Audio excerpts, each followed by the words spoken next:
Fala, jovem! Seja muito bem-vindo a mais um episódio do Frozen Cash, aqui onde a gente vai falar sobre anestesia, sobre oftalmologia, sobre o mundo invertido entre os dois mundos, sobre a vida fora da matéria e talvez um pouco sobre medicina. O tema de hoje é paciente com déficit cognitivo para uma cirurgia oftalmológica. Como proceder?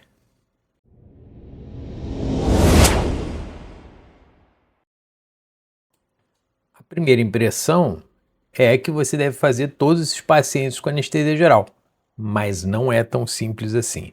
Até porque é uma gama de pacientes muito vasta que você vai ter que lidar nesse contexto. E tem que lembrar, geralmente a cirurgia oftalmológica ela vai ser realizada em regime de internação ultracurta. Aí você pode também perguntar, mas o que esses pacientes vão operar de cirurgia oftalmológica? Que tanto eles precisam? Calma, jovem. Esses pacientes, assim como a maior parte da população, a principal doença ocular cirúrgica que eles vão ter é catarata. E muitas vezes eles só chegam para operar quando a catarata está muito avançada.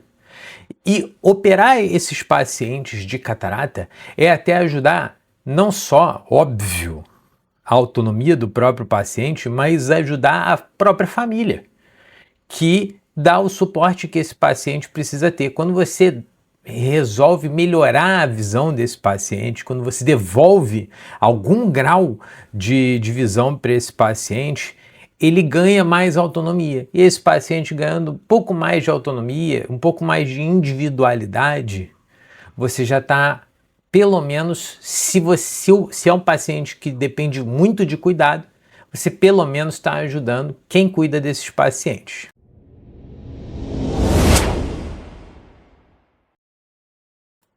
Mas quem são esses pacientes? Geralmente a gente está lidando com basicamente 4 tipos de pacientes. O paciente que tem uma demência avançada, seja por Alzheimer ou uma demência senil, é um paciente que pode ou não estar mais restrito à cadeira de rodas, mais restrito ao leito. O paciente mais introspectivo é um paciente um pouco mais difícil. Vai ter casos em que o familiar vai solicitar para a equipe que você não fale para esse paciente que ele vai ser submetido a uma cirurgia, e aí cabe uma discussão que você, como equipe, vai precisar definir se o paciente sabe ou não se vai ter uma cirurgia, se ele está no centro cirúrgico para isso. Isso é uma decisão que você vai precisar decidir ali com a família. Ou o paciente com Parkinson avançado, que já tem algum grau de dificuldade de compreensão, dificuldade de ajuda. Tem o paciente com síndrome de Down, tem o paciente esquizofrênico. São basicamente esses 4 grupos de pacientes. Porém, existem os outros pacientes que estão ali nesse meio. É o paciente que precisa tomar antipsicótico, é o paciente usuário de droga grave que agora ele está em surto, é o paciente que tem algum atraso cognitivo não especificado, que não é nenhum desses que a gente está falando, é o paciente com paralisia cerebral leve. Como é que você aborda esse paciente? Porque você não pode botar todo mundo no mesmo grupo e falar assim, é só atraso cognitivo. E é difícil também você pegar assim, não, o Alzheimer eu vou tratar dessa forma, o Parkinson eu vou tratar de outra forma. Como que a gente aborda esses pacientes?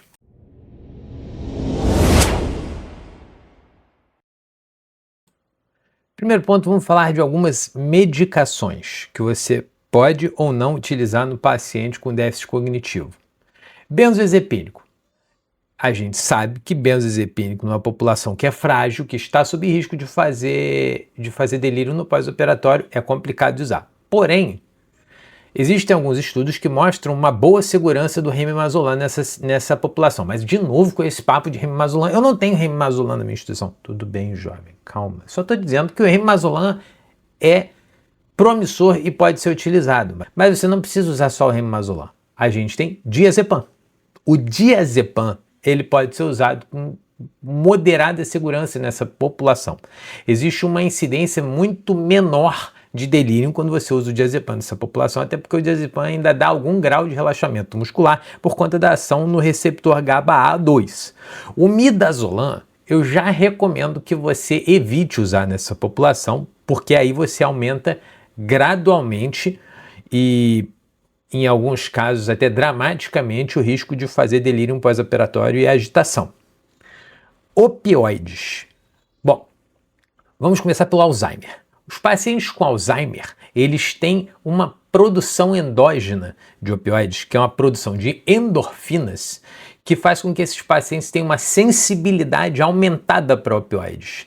A gente já tem alguns estudos mostrando que o paciente com Alzheimer, ele consegue ter uma tolerância à dor maior, ou seja, você precisa de menos opioides para fazer com que esse paciente fique com a sua analgesia adequada.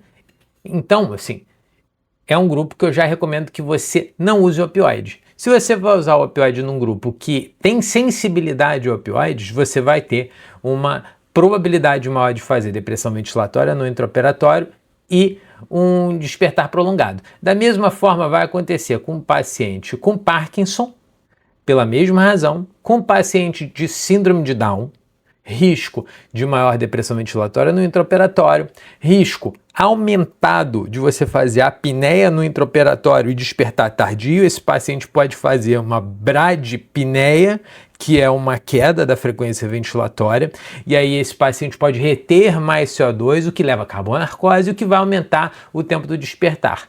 Fora o risco de você precisar intervir na via aérea de um paciente com Down. O esquizofrênico pode ou não estar usando drogas que podem ou não interagir com opioides, que podem ou não necessitar de metabolismo hepático intenso, e eles podem ter outras reações. Então, assim, pelo simples fato de que opioides nessa população, dos pacientes com déficit cognitivo, de forma geral, você pode ter um risco aumentado de depressão ventilatória e aumento do tempo do despertar, eu recomendaria que você ou usasse uma dose baixa ou não usasse opioide nessa população. Da mesma forma que a ketamina. A ketamina, num passo em que ela pode estar associada a um controle da dor crônica, a melhora de alguns quadros de depressão, a ketamina nos pacientes com déficit cognitivo já é um pouco delicado de usar, porque você pode dar para esse paciente o risco de agitação no intraoperatório, que é o que você não deseja, especialmente numa cirurgia intraocular. Além disso, a ketamina pode induzir a incidência de salivação, o que especialmente no paciente com Down, que já tem uma macroglossia, aumenta o risco de você precisar invadir a via aérea de um paciente com Down. Então, de forma geral, a ketamina, por causa do risco de agitação e por causa do aumento da incidência de cialorreia, o que pode prejudicar a sua sedação, eu também não recomendaria você usar a ketamina. Mas o que você pode usar? Você pode usar o Propofol. Propofol é bem utilizado com segurança na população. Diazepam pode utilizar. Remimazolam você pode utilizar. Se você vai usar opioide, eu poderia argumentar que você deveria usar judiciosamente o opioide e você pode usar a dexmedetomidina.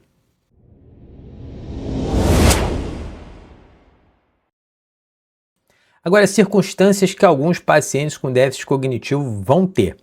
Lembrar que, se você for utilizar a monitorização indireta da consciência com índice bispectral, o paciente com Alzheimer ou com algum grau de demência senil, ele já tem um índice bispectral mais baixo.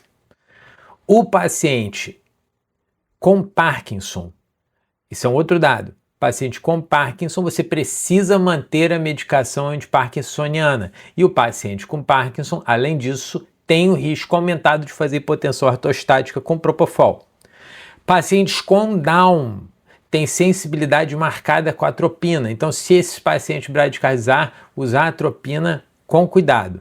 E última coisa, os pacientes esquizofrênicos em uso de antipsicótico, utilizar algumas drogas com cuidado, porque algumas drogas prolongam o intervalo QT desse paciente e você pode somar as doses.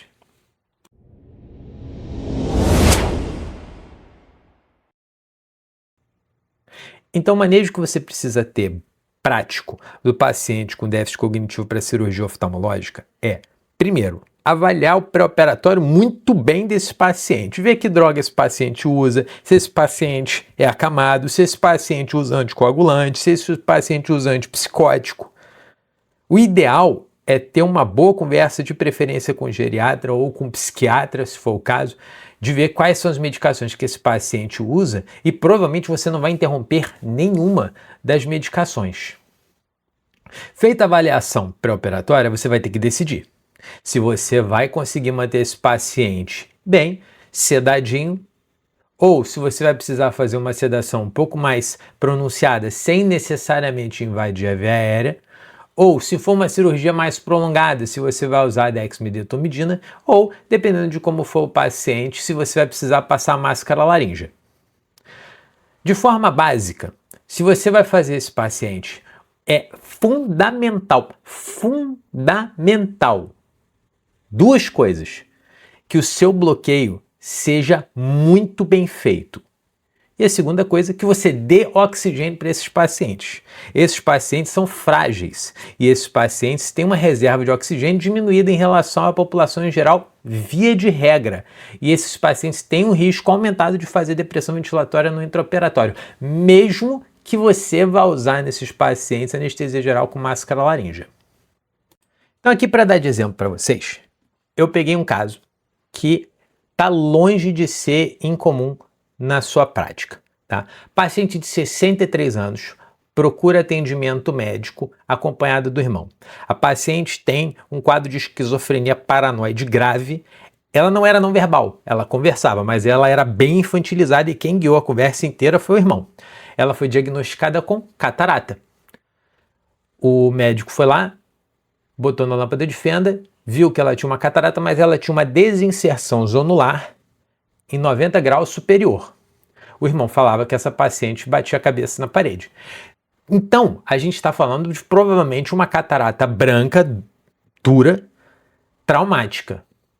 O oftalmologista, com razão, indicou essa cirurgia ser feita com um retinólogo, porque se ele não conseguisse colocar a lente dentro do saco, ele ia fazer o implante secundário dessa lente. Ok? Tudo jóia? Perfeito. Só que esse paciente acabou demorando para agendar a cirurgia, demorou quase 8 meses para marcar a cirurgia e a cirurgia foi agendada. Quando veio para a cirurgia, o cirurgião falou para mim: olha, essa é uma paciente com quadro de esquizofrenia, paciente conversa, mas é um pouco infantilizada, a gente vai precisar daquele manejo que você já está acostumado e existe a possibilidade de ser uma catarata traumática e de eu precisar fazer implante secundário. Ok? Ok. Quando a gente começou a anestesia do paciente, iniciado o diazepam, fui fazer o POCUS no paciente. O POCUS é essa imagem que você está vendo aqui ao lado e eu vou descrever para vocês. Foi feito a ultrassonografia linear do paciente com uma sonda de 14 MHz, uma profundidade de 55 milímetros. De anterior para posterior, a gente pode ver em primeiro plano o globo ocular marcadamente nessa tela. Então, de anterior para posterior, a gente vai ver câmara anterior, a gente vai ver íris, mas a gente não vê cristalino. E a gente vê o que provavelmente e certamente era o cristalino no polo posterior do paciente. Claramente aqui na imagem, isso é o cristalino que mergulhou. Então essa paciente, em algum momento, ela terminou de fazer a desinserção zonular e esse núcleo mergulhou.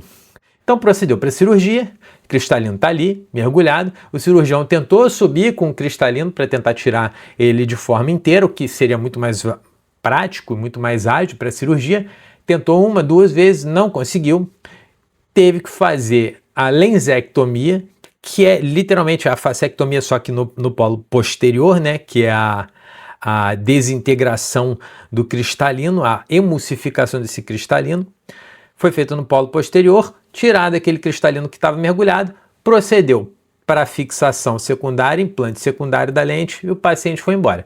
Nessa cirurgia, como é que foi feita a anestesia? Primeiro o diazepam para fazer o POCUS, depois eu mantive a paciente a cirurgia inteira com propofol e o bloqueio ocular contínuo. Como a gente estava falando de um implante secundário, essa paciente ficou no meu protocolo mais profundo, que é 12 ml hora. Eu fiz a solução anestésica suficiente para gerar o sinal hipoicogênico específico e deslocamento anterior do globo e mantive essa paciente em bomba infusora com 12 ml hora de ropivacaína a 0,5%.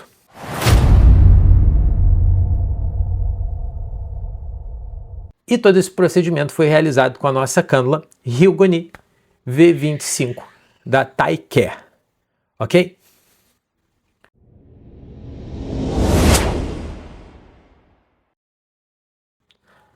Curtiu? O que está faltando?